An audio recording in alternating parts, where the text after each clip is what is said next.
But I want to go back a little bit more to when you first learned sign language. When I became a comedian. What's the first thing you learned? How are you? What you showed me. How are you?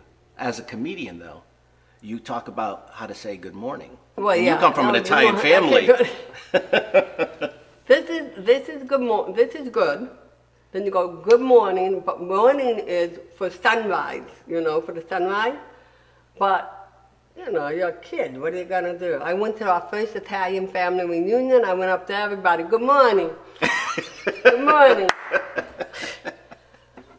I wasn't feeling a connection with them at all. I wouldn't think so. No, my Uncle Frank took me right to my mother and he goes, what the heck is wrong with this kid? She keeps doing this. She's flipping everybody off in the family. And I'm crying, going, I thought I was doing a good thing. It had to be so tough. But you got into, and I'm always amazed how people can sign as fast as like you think people are speaking. Oh, they can. And it is, I don't know, today we probably should have had a signer on while we're doing this interview. And look at, I don't even know what I'm doing. But it looks like I'm flying. No, but you're flying. You look like a butterfly. Balloon. But that still is amazing to me because there's words. But in ASL signing, we don't have these and those, but. We don't have, what are those words? What would those words be called? Look at both of us. I know, we're both. I can hear, I'm like, I don't even know what they mean. We don't like to read. And today's pronouns, I don't even know. What do they, those, as, but that. like, like if I told you my bicycle is broken in English, because it's my bike broken in English, in ASL, it's bike my broke. So it's backwards. Oh, I would fit in, I'm dyslexic. Because the first thing is, what's the topic? The bike. What happened to the topic? It broke. Whose is it? Mine. So it goes backwards. It's not about me first. It's about what am I going to talk about first. And it's all just signing. So bright, broken mine? Bike my broke. Bike my broke. Huh. And then this is sitting, dancing, just simple things. But what happens is that when I came into the hearing world, the English language has too many words that have way too many meanings. One word can mean the thing. And one of the things I learned in coming into the hearing world, people don't listen. They don't listen. If you ever watch some of the talk shows, they're so busy thinking about what they have to say next that they're not listening to what the guest actually has to share with them. Correct. And because everything's on a time schedule. So people are not listening to the person. They're hearing their words, but most people, while you're talking to me, I'm already thinking about where you're going with it instead of staying in the moment to hear your heart. Like we're doing now? Yeah. It's in the moment. It's eye to eye. And a lot of people, you're right, they always are thinking about the answer, the joke, or what they're going to say next. Yeah, how they're people gonna don't care how much you know. They want to know how much you care. And you could show that by being in the moment. The face will tell you. Yeah. The face will always, the face doesn't lie. The words can lie. The problem is you're not lying. The problem is you don't know how to connect your words with your emotions.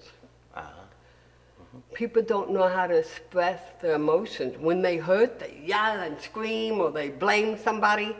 Instead of just saying, I'm disappointed. I was really hurt. But anger takes over.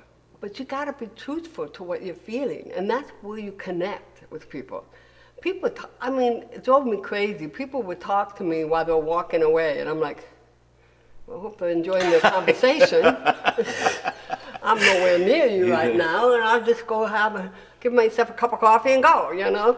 But when you were talking about nonverbal communication, this is nonverbal communication. Just touching somebody. You ever notice how people say, well, how are you? And then what do people say? Fine. I don't know the definition of fine. I don't understand fine.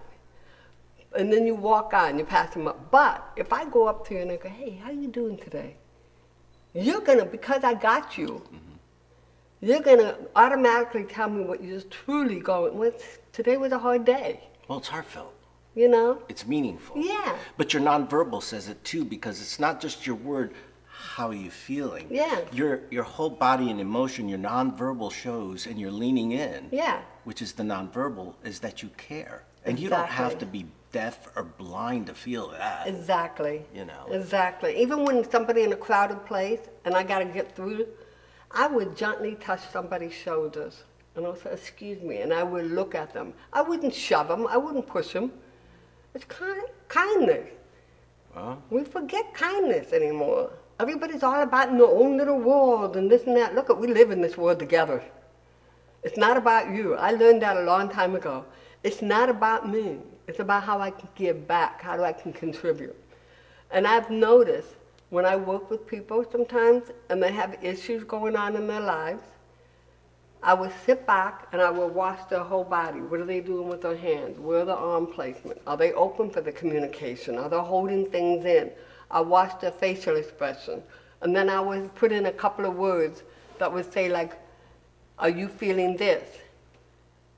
No, really, I'm fine. I'm good. Okay, all right. And then you walk away and they're bawling their eyes out. And then come back and I said, oh, so this is what fine looks like? yeah. Well, isn't that lovely? Yeah, right. Do you want to talk? Don't want to be fine. But I learned a long time ago, I cannot help anybody unless they ask for it first. I'm not here to fix anything because I don't think anything's broken. Well, they're going to want to fix it. You can, like the old saying, you can lead the horse to the water, but they got to want to be able to drink. Yeah, exactly. You know, some people, they want help, but they don't want help because they get it, but yet they don't do anything to work towards it. And some people don't, a lot of people, I would say, I'm one of them, and I'll be honest with you, it's hard to trust that somebody wants to help me. You know, Yeah, somebody I can agree could, with a you. lot of people, you gotta stop and think nowadays, there's so much latchkey kids. Both parents are working these days, they're not getting that home time with their parents or family. So they're lost. And they don't know how to express their emotions because nobody's listening to them.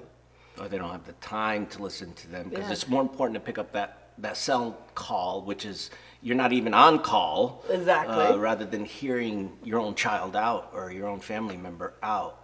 But the nonverbal, ever since I've known you, you've been very acute to that. I mean, you would pick things out that you see, Yeah. that you knew, and you would be dead on, and you would call people out on it. Oh, yeah. And I love that about you, is like, oh no, I could see that person's being rude. And I'm like, Kathy, don't, and you're like, oh no, I'm going to go tell them. So. You being nasty. Get out of here. Do we all have to start plugging our ears so we can be more aware of our surroundings? I mean, what's that like to see the nonverbal? Because yeah, you could hear two people arguing, but they're not arguing, they're having a discussion, but you're in tune to the body language and everything. How do you know? Well, I think that's the blessing of not speaking for 8 years. Because now you want to be a part of this world. Well, it's just like, if you don't have any arms, you learn how to feed yourself with your feet. You learn how to draw and write with your feet, whatever it may be. When something's lacking in you, you learn to pick up on something else to survive. And I think for me, like I could see when mom and dad were going to get mad, or if somebody's happy and you watch their body language and that was my form of communication for me, to know what's going on around here. Mom chasing me with a wooden spoon, that's pretty much a big clue for me. Yeah, I would say. I used to tell people my mother was like a ninja with that spoon. I know. Like they were nunchucks, right?